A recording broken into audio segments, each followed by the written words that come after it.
Corporation ಮಾಡಿದ್ವಿ. ಬಹಳ ದೊಡ್ಡ ಕಾರ್ಪೊರೇಷನ್ ಮಾಡಬಹುದಾಗಿತ್ತು. ಈ 5 ಕಾರ್ಪೊರೇಷನ್ ಏನ್ ಮಾಡಿದೀವಿ, ಬೆಂಗಳೂರು ಇತಿಹಾಸವನ್ನ ಸೃಷ್ಟಿ ಮಾಡುವಂತ ಒಂದು ವ್ಯವಸ್ಥೆ. ಇಡೀ ಬೆಂಗಳೂರು ನಗರಕ್ಕೆ ಮತ್ತು ಹೆಚ್ಚು ಶ್ರೀಮಂತಿಕೆ ಆಗಿರುವಂತ ಇದೊಂದು ಕಾರ್ಪೊರೇಷನ್ ಚಿಕ್ಕದು 50 ವಾರ್ಡ್ ಮಾತ್ರ ಇಟ್ಟಿದ್ದೀವಿ. ಮುಂದಕ್ಕೆ ಕೆಲವು ಏರಿಯಾಗಳನ್ನ ನಾವು ಆಡ್ ಮಾಡ್ಕೊಳ್ಳೋಕೆ ಕೂಡ ಅವಕಾಶ ಇರಲಿ ಅಂತ ಹೇಳಿ ಈಗ ಬೆಂಗಳೂರು ನಗರಕ್ಕೆ 6,000 ಕೋಟಿ ರೂಪಾಯಿ ಟ್ಯಾಕ್ಸ್ ಬರ್ತಾ ಇದೆ. 6,000 ಕೋಟಿ ಟ್ಯಾಕ್ಸ್ ಬರ್ತಾ ಇದೆ. 6,000 ಕೋಟಿಲಿ ಬರೀ ಇದೊಂದು ಕಾರ್ಪೊರೇಷನ್ಗೆ, ಈಸ್ಟ್ ಕಾರ್ಪೊರೇಷನ್ಗೆ 1,600 ಕೋಟಿ ರೂಪಾಯಿ ಟ್ಯಾಕ್ಸ್ ಇಲ್ಲೇ ಇರ್ತದೆ. ಈ ಟ್ಯಾಕ್ಸ್ ಏನು ಇಲ್ಲಿ ಬರ್ತಾ ಇತ್ತು, ಇದನ್ನ ಮೇಲೆ ಎಲ್ಲ ಬೇರೆ ಕಡೆ ಕೂಡ ಇದು ಹಂಚ್ತಾ ಇತ್ತು. ಮುಂದಕ್ಕೆ ನಾನು ಈ ಭಾಗ ಅಭಿವೃದ್ಧಿ ಆಗಬೇಕು, ಇಲ್ಲಿರುವಂತ ಜನ ಹೆಚ್ಚಿಗೆ ಕಂದಾಯವನ್ನ ಕಟ್ತಾ ಇದ್ದಾರೆ, ಇಲ್ಲೇ ಕೆಲಸ ಆಗ್ಬೇಕು ಅಂತ ಹೇಳಿ ದೃಷ್ಟಿಯಿಂದ ಬಹಳ ಚಿಕ್ಕವಾಗಿ ಮಾಡಿದ್ದೇವೆ. ಮುಂದಕ್ಕೂ ಕೂಡ ಬಹಳ ದೊಡ್ಡದಾಗ್ಲಿಕ್ಕೆ ಎಲ್ಲ ತರದ ಅವಕಾಶ ಇದೆ. ಇದು ಐಟಿ ಬಿಟಿ ಮತ್ತು ಇಲ್ಲಿ ಸೇವೆ ಮಾಡ್ತಾರಂತ ನಾಗರಿಕರಿಗೆ ಆಗ್ಬೇಕಾದಂತ ಒಂದು ಅನುಕೂಲ. ನಮ್ಮ ಶಾಸಕರಾದಂತ ಬಸವರಾಜ್ ಅವರು ಮತ್ತು ಮಂಜುಳಾ ನಿಂಬಾವಳಿ ಅವರು ಕೂಡ ಎಲ್ಲ ಸಂದರ್ಭದಲ್ಲೂ ಕೂಡ ಅನೇಕ ಸಂದರ್ಭದಲ್ಲಿ ತಿಳಿಸಿದ್ದಾರೆ.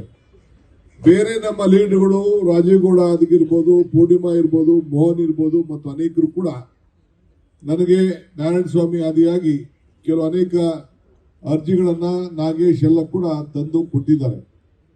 ನಾನು ಇವತ್ತು ಪ್ರತ್ಯೇಕವಾಗಿ 5 ಕಾರ್ಪೊರೇಷನ್ ಆದ್ಮೇಲೆ ನಿಮ್ಮೆಲ್ಲ ಗ್ರೀವೆನ್ಸಸ್ ಹೇಳ್ಬೇಕು ಅಂತ ಹೇಳಿ ತಂದಿದ್ದೇನೆ. ಈಗ ಕಾರ್ಪೊರೇಷನ್ ಕೌನ್ಸಿಲ್ಗೆ ಮುಂದಕ್ಕೆ 10 ಕೋಟಿವರೆಗೂ ಅವಕಾಶ ಮಾಡಿಕೊಂಡಿದ್ದೀವಿ. ಕಾರ್ಪೊರೇಷನ್ ಕಮಿಷನರ್ಗೆ